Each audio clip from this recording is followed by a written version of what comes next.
അതിന് നമ്മുടെ നാട്ടിൽ ഈ ഉടുമ്പുകളുണ്ട്. ഉടുമ്പുകൾ ഇങ്ങനെ അവർ പിടിച്ച പിടി അത്ര പെട്ടെന്ന് വിടിയല്ല. അതുപോലെയാണ് ഇന്നിപ്പോൾ നമ്മളുടെ മുഖ്യമന്ത്രിയുടെ വീട് റെയ്ഡ് ചെയ്യാനെത്തിയ ED ആക്രമിച്ച അണികളുണ്ടല്ലോ, അവരുടെ ജാമ്യം ED നേരിട്ട് ഇടപെട്ട് ഇപ്പൊ തടഞ്ഞിട്ടുണ്ട്. എന്താണെന്ന് വെച്ചാൽ കോടതിയിൽ അവർക്ക് ജാമ്യാപേക്ഷയ്ക്ക് അനുവദിച്ചപ്പോൾ അതിനെതിർത്ത് കൃത്യമായി ED അവിടെ എത്തിയിട്ടുണ്ട്. അപ്പൊ ED പിടിച്ച പിടിയാലെ നിന്നിരിക്കുകയാണ്. ഒരാൾക്ക് പോലും ജാമ്യം കൊടുക്കരുത് എന്നുള്ള ഒരു ശക്തമായ നിലപാടിൽ തന്നെ അവിടെ എത്തിയിരിക്കുകയാണ്. അപ്പോ ഇതൊക്കെ ശരിക്കും ഇവർ എരന്നു വാങ്ങിയത് തന്നെയല്ലേ? അതെ, തീർച്ചയായും. അതിലെന്തെങ്കിലും സംശയമുണ്ടോ? കാരണം ഒരു ED എന്ന് പറയുമ്പോൾ നമുക്കറിയാം, നമ്മുടെ കേരളത്തിലെ ഉദ്യോഗസ്ഥന് കേന്ദ്രത്തിൽ നിന്ന് വന്നൊരു വ്യക്തിയാണ്. കുറച്ച് ബോധമുള്ള വ്യക്തികളാണെങ്കിൽ അറിയാം അവരെ ഉപദ്രവിക്കുന്നത്. അവരവരുടെ പ്രൊസീജിയേഴ്സ് ചെയ്തിട്ട് പോവുകയാണ്. മുൻ മുഖ്യമന്ത്രിയായി പിണറായി വിജയന്റെ വീട്ടിൽ ED റെയ്ഡ് നടത്തിയപ്പോഴായിരുന്നു ഈ പ്രശ്നങ്ങളെല്ലാം നടന്നത്. അപ്പോൾ പിണറായി വിജയന്റെ വീട്ടിൽ നടത്തി എന്ന പേരിൽ മാത്രം ഈ അണികൾ കയറി ചെയ്തതായിരുന്നു. ഒരു കാര്യമില്ലാതായിരുന്നു ആ പ്രകോപനം, നമ്മൾ കണ്ടതായിരുന്നു. അത് തന്നെയാണ് EDയും അവിടെ പ്രസ്താവിക്കുന്നത്. അതായത് അവർക്ക് നേരെ അവരെ കൊല്ലാൻ പോകുന്ന പോലുള്ള ഒരു ആക്രമണമായിരുന്നു നമ്മൾ അവിടെ കണ്ടിരുന്നത്. കാർ തല്ലിപ്പൊളിക്കുന്നു, കല്ലെറിയുന്നു, എന്തൊക്കെയായിരുന്നു അവിടെ കൊണ്ടൊക്കെ അടിക്കുന്നുണ്ട് ആ കാറിനിട്ട്. ഞാൻ മനസ്സിലാക്കുന്നത് ഇവിടെ എന്തിനായിരുന്നു ഈ ED ഇവർക്ക് ആക്രമിക്കേണ്ട ആവശ്യം? ഇവിടെ പിണറായി വിജയൻ അറസ്റ്റ് ചെയ്യാൻ വന്നതല്ല, ഇവിടെ വീണയുമായിട്ടുള്ള കേസാണിത്. CMR ലെക്സാലോജിക് എന്ന കേസ് എന്ന് പറയുന്നത് വീണയുമായി മാത്രം ബന്ധമുള്ള കേസാണ്. അവിടെ പിണറായി വിജയനുമായി ഒരു ബന്ധം അവിടെ വരുന്നില്ല. ഇപ്പൊ ഉണ്ട് കേട്ടോ, ഇപ്പൊ പറയുന്നുണ്ട് എല്ലാം എനിക്ക് എന്റെ അച്ഛനെ അറിയാവുള്ളൂ എന്നൊക്കെ പറയട്ടെ. മറ്റേ ജോർജ് കുട്ടി പറയുന്നു, ഇതിപ്പോ ജൂലൈ ഇതാട്ടോ. അപ്പൊ മറ്റേ ജോർജ് കുട്ടി പറയുന്ന പോലെ, മറ്റേ സിനിമയിൽ പറയുന്ന പോലെ എല്ലാം അച്ഛനെ അറിയാവുള്ളൂ എന്നൊക്കെ പറയും. അതുപോലെയാ എന്താ. അപ്പൊ അതാണ് ഇവിടെ പിണറായി വിജയനുമായി ബന്ധമില്ലാത്ത ഒരു കേസായിരുന്നു.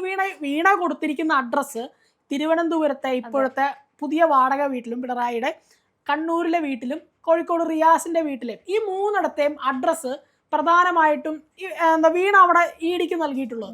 അപ്പൊ ഈ കൊടുത്ത അഡ്രസ്സിലല്ലേ അവർക്ക് പോയി റെയ്ഡ് ചെയ്യാൻ പറ്റുള്ളൂ. അങ്ങനെയാണ് അവർ അവിടെ റെയ്ഡ് ചെയ്യാൻ എത്തുന്നത്. അപ്പോൾ പിണറായി ആക്രമിക്കാൻ VD സതീശൻ അവിടുന്ന് VD സതീശൻ അയച്ച ആളാണ് മോദിയോട് ചെന്ന് പറഞ്ഞിട്ട് പിണറായിയുടെ വീട്ടില് ഉറപ്പായിട്ടും റെയ്ഡ് ചെയ്യിക്കണം അല്ലെ, എല്ലാവരെയും അല്ലെ, അങ്ങനെ അയക്കണം എന്നൊക്കെ പറഞ്ഞ് വിട്ടതുപോലെയാണ്. അതാണ് ആ ഒരു തെറ്റിദ്ധാരണയാണ് ഇവിടെ ED ആക്രമിക്കാൻ ഉപയോഗിച്ചത്. ഞാൻ നോക്കുന്നത് അവർ ശരിക്കും ജീവനും കൊണ്ടല്ലേ ഓടി രക്ഷപ്പെട്ട അല്ലെ? ശരിക്കും അങ്ങനെയല്ലേ? അപ്പോൾ ഇത്തരം നടപടികൾ എടുത്ത, അല്ലെങ്കിൽ അവരെ ഇത്രത്തോളം, അത് വധശ്രമത്തിനാണ് കേസ് അല്ലെ, വധശ്രമമാണ് പ്രധാനമായും ചാർജ് ചെയ്തിരിക്കുന്നത്. അപ്പോൾ കൃത്യമായ നടപടി. ഇവർ കുറച്ച് വേർക്കാൻ വല്ലാത്ത സാധ്യതയുണ്ട്. ഇപ്പോൾ മുമ്പ് വിഷ്ണു പറഞ്ഞാൽ ഉടുമ്പ് പിടിച്ച പോലെയാണ് ED പിടിച്ചിരിക്കുന്നത്. ശരിക്കും അവരുടെ കറക്റ്റായിട്ടാണ് പോകുന്നത്. കാരണം അവരുടേതായ ജോലി ചെയ്തു. ഈ പിണറായി വിജയന്റെ മകളുടെ എതിരെയായിരുന്നു അന്ന് വന്നിരുന്നത് കേസ്. പിണറായി വിജയന്റെ മകൾ അറിയാം, ഒരു പാർട്ടി മെമ്പർ പോലും അല്ല. എന്നിട്ട് പോലുമാണ് ഈ പാർട്ടി പ്രവർത്തകർക്ക് ഇത്ര രോക്ഷം കൊള്ളുകയും പിണറായി വിജയനെ തകർക്കാനായിട്ടുള്ള ഒരു ഈ അമ്പാണ്, VD സതീശൻ ചെയ്തൊരു അമ്പാണെന്നും പറഞ്ഞ് ഇത്രയും വലിയ പ്രശ്നം ഉണ്ടാക്കിയത്. അവിടെ അവർ റെയ്ഡ് നടത്തുന്നു, പോകുന്നു, അത്രയും ഉള്ളായിരുന്നു. ഇപ്പം നമ്മൾ കണ്ടതാണ് ഈ ED റെയ്ഡിൽ അറ്റാക്ക് ചെയ്ത് ആൾക്കാർ, നേതാക്കളുടെ വീട് നമ്മൾ കണ്ടതാണ്. എത്ര പാവപ്പെട്ടവരാണ്, അവരാണ് അവിടെ പോയി കിടക്കുന്നത്. ആർക്ക് പോയി? പിണറായി വിജയന് പോയോ? വീണ വിജയന് പോയോ? ഇല്ല. ആർക്ക് പോയി? ആ നേതാക്കന്മാരുടെ വീട്ടുകാർക്ക് പോയി. അപ്പൊ എന്തായാലും ED അവരുടെ വീടിന്റെ സാഹചര്യം ഒന്നും നോക്കത്തില്ല. 25 പേരോളം പ്രതികളാണ് പ്രധാനമായും ഉള്ളത്. ആ 25 പേരില് എനിക്ക് തോന്നുന്നു ഒരാൾക്ക് എന്തുവാണ് ജാമ്യം കിട്ടിയിട്ടുള്ളത്. വേറൊരാൾക്ക് അവിടെ ജാമ്യം കിട്ടിയിട്ടില്ല. അവരെ പൂട്ടിയിരിക്കുകയാണ്. കാരണം അവരവിടെ മറ്റേ ആ സെൻട്രൽ ജയിലിന്റെ ഉള്ളിൽ കിടന്ന് ഒച്ചയുണ്ടാക്കുകയാണ്. കുറെ സഖാക്കന്മാർ അവിടെ കിടന്ന് ഒച്ചയുണ്ടാക്കൂ, ഞങ്ങളെ തുറന്നു വിടൂ, ഞങ്ങളെ പുറത്താക്കൂ എന്നൊക്കെ പറഞ്ഞിട്ട്, ഞങ്ങളെ രക്ഷിക്കണമേ എന്നൊക്കെ പറഞ്ഞ് കുറെ ആളുകൾ അവിടെ കിടന്ന് ഒച്ചയുണ്ടാക്കുക.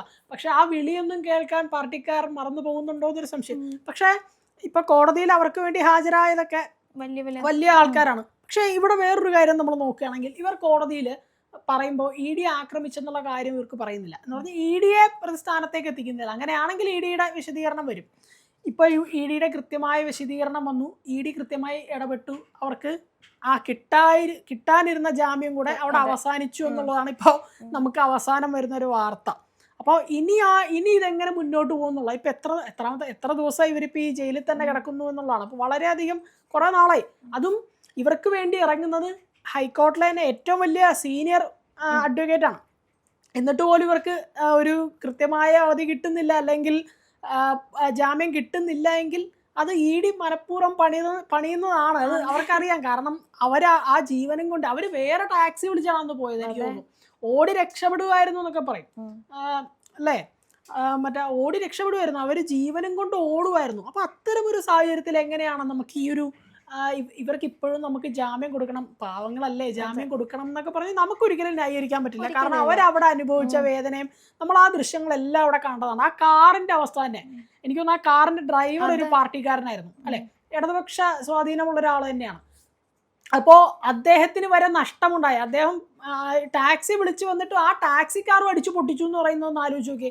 അപ്പൊ അദ്ദേഹത്തിനുണ്ടായ ഒരു നഷ്ടവും ഇതൊക്കെ ആളുകൾ കാണാതെ പോകുന്നതല്ല, ഇത് ED കാണാതെ പോകുന്നതല്ല, കൃത്യമായി ഗവൺമെന്റ് ഇത് കാണാതെ പോകുന്നതല്ല. കൃത്യമായ നടപടി ഈ ഒരു കാര്യത്തിൽ ഉണ്ടാവണം, അല്ലെങ്കിൽ ഈ കൃത്യമായ ഒരു നടപടി ഉറപ്പായിട്ടും ഉണ്ടാവും എന്നുള്ളതാണ് എൻ്റെ വിശ്വാസം. ഇപ്പൊ മുമ്പേ പറഞ്ഞ പോലെ ഈ വാഹനത്തിന്റെ കാര്യം പറയുകയാണെങ്കിൽ അത് നമ്മൾക്കറിയാം, തല്ലി പൊളിച്ചൊരു പരുവമാക്കി വെച്ചിരുന്നു. അവർക്കുള്ള കാശ് ED തന്നെയാണ് നൽകിയത്, കൃത്യമായിട്ടുള്ള കോമ്പൻസേഷൻ നൽകിയതും ED തന്നെയാണ്. അപ്പോൾ അവരുടേതായ കൃത്യമായിട്ട് ചെയ്തു പോകുന്നുണ്ട്. അപ്പോൾ എൻ്റെ അഭിപ്രായത്തിൽ ഇവർക്ക് ജാമ്യം കിട്ടാത്തത് തന്നെ നല്ലത്. കാരണം അന്ന് ചെയ്തത് ഒരു വിവരദോഷം തന്നെയാണ്. നമ്മൾ കേരളത്തിൽ നമുക്ക് സാക്ഷരതയുണ്ടെന്ന് പറഞ്ഞിട്ടും നമ്മളൊരു ഉദ്യോഗസ്ഥരോട് എങ്ങനെ പെരുമാറണമെന്നൊരു അറിവില്ലേന്ന് തോന്നിപ്പോകുന്നു. അന്ന് നമ്മൾ ആ കാഴ്ച കണ്ടതാണ്.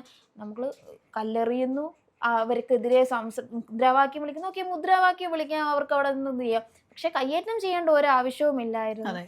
നിമിഷങ്ങൾക്കകമായിരുന്നു ED റെയ്ഡ് അവിടെ നടത്തുന്നു എന്നറിഞ്ഞ് നിമിഷങ്ങൾക്കകമായിരുന്നു പാർട്ടി പ്രവർത്തകരെല്ലാം അവിടെ വന്ന് തടിച്ചുകൂടിയത്. ഇപ്പം ഇറങ്ങി വന്ന് മുൻ മുഖ്യമന്ത്രി പിണറായി വിജയൻ പോലും പറഞ്ഞിരുന്നത് സമാധാനപരമായ ഒരു പ്രതിഷേധമായിരുന്നു ഞങ്ങളുടെ പ്രവർത്തകർ നടത്തിയിരുന്നത് എന്ന്. ഇപ്പോഴും അത് തന്നെയാണ് പറഞ്ഞത്. പക്ഷെ എന്തുകൊണ്ട് സമാധാനപരമായ പ്രതിഷേധത്തിന് ജാമ്യം ലഭിക്കുന്നില്ല? പിണറായി വിജയൻ എന്താ ചില കാര്യങ്ങളൊന്നും കാണാതെ പോകുന്നത്. ഇപ്പൊ ഈ ആലപ്പുഴയിലെ രക്ഷാപ്രവർത്തനവുമായി ബന്ധപ്പെട്ടും അവിടെയും നടന്നത് രക്ഷാപ്രവർത്തനമായിരുന്നു ഇപ്പോഴും അതിൽ തന്നെ ഉറച്ചു നിൽക്കുകയാണ്. അതെ, അതിൽ മാറ്റമൊന്നുമില്ല. ഈ ഒരു കാര്യത്തിൽ അവർ പറയുന്നത് ഞങ്ങളും സമാധാനപരമായിരുന്നു എന്നുള്ളതാണ് കാര്യം.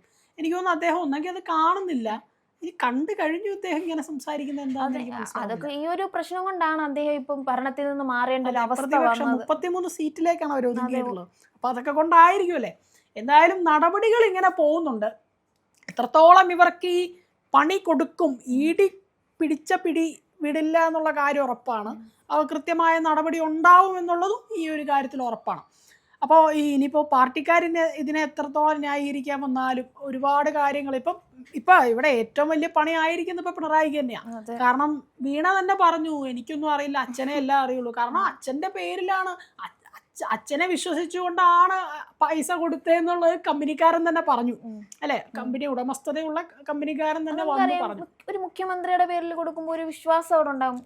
മുഖ്യമന്ത്രി അധികാര ദുർവിനിയോഗമല്ലേ നടന്നിരിക്കുന്നത്, അല്ലെ? ആ അധികാരത്തെ, അതെ, അധികാരത്തെ തന്നെ ദുർവിനിയോഗം നടത്തിയിരിക്കുകയല്ലേ ചെയ്യുന്നത്. അപ്പൊ അത്തരം നടപടികൾ കൃത്യമായി ഇതിനകത്ത് പങ്കുണ്ടെന്നുള്ളത് നമുക്ക് മനസ്സിലാവും. അല്ലെങ്കിൽ ആ ഒരു തൻ്റെ മകൾക്കായാലും ആ സ്ഥാനത്തിരിക്കുമ്പോൾ, കേരളത്തിന്റെ മുഖ്യമന്ത്രിയായിരുന്നു, അപ്പോൾ ആ സ്ഥാനത്തിരുന്നു കൊണ്ടാണ് അത്തരം പ്രവൃത്തികൾ ചെയ്തത്. അപ്പൊ അതിനെന്തായാലും നടപടി വേണമല്ലോ. ഇതിപ്പോ പാർട്ടി അണികളും അനുഭവിക്കും, കുറച്ച് കഴിയുമ്പോൾ എന്തായാലും നേതാവും അനുഭവിക്കാൻ സാധ്യത ഉണ്ടെന്നുള്ളതാണ് മനസ്സിലായത്. നേരത്തെ വരെ നമ്മൾ പറഞ്ഞുകൊണ്ടിരുന്നത് നേതാക്കളകത്തും ആർക്ക് വേണ്ടിയാണോ പ്രതിഷേധിച്ചത് അവര് പുറത്തു വന്നായിരുന്നു നമ്മൾ പറഞ്ഞിരുന്നത്. പക്ഷെ എനിക്ക് തോന്നുന്നില്ല അധികം നാൾ ഈ പുറത്തിരിക്കുമെന്ന്. പിണറായിയും ഏത് നിമിഷവും അകത്ത് പോകാനുള്ള സാധ്യത വല്ലാണ്ട് വരുന്നുണ്ട്.